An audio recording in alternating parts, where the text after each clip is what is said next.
Hi, I'm Mark Smith, Master Certified Technician with Lazydays RV. So today we're going to talk about heating systems and water heaters across the board in the RV world.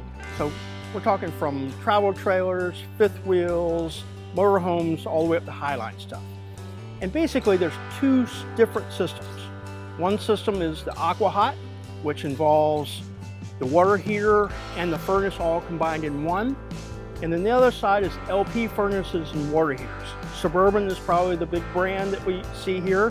So the Suburban water heaters or furnaces, Atwood water heaters, and we're going to talk some about the maintenance involved and differences in the two systems. Okay, so first off we're going to start with the AquaHot side. So this is a diesel AquaHot, which means you're going to find it in a diesel coach. The great thing about AquaHots are that it's a combined system. So you're actually going to create your hot water and your furnace all from the same system. So you only have one thing that you need to maintain. But there is a yearly maintenance guide for this system. One of the things is there's a fuel filter in the back. That filter has to be changed. This cover has to come off. There's a burn chamber comes out. Nozzle gets replaced. All that gets cleaned out. And your tank. It's got antifreeze that runs through the system. It's actually what is being heated. So this system is heated in two ways. One is with 110 electric, so anytime you're plugged in, you can create heat in this box. The second way is with a diesel-fired burn chamber. The system creates hot water by just physically running a copper coil of water through this holding tank that you've heated, and it comes out as hot water.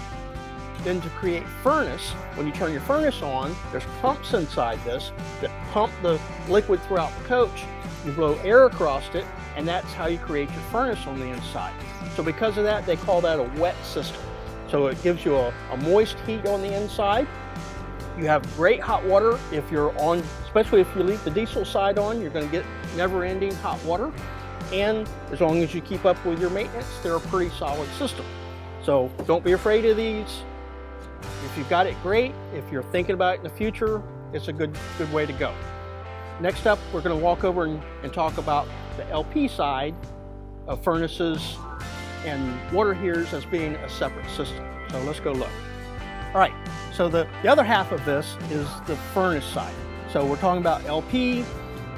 Maintenance, real simple on this. All we're talking about is blowing out the burn chamber, getting all the bugs and rust and cobwebs and all that, everything out of the system. Again, test run the system, make sure everything's good, you're good to go. So we're looking at two different systems, both need annual maintenance. We've kind of described what you need to do, what to look for. But if you have any problems, have any questions, just give us a call or come down and see us here at Lazydays RV.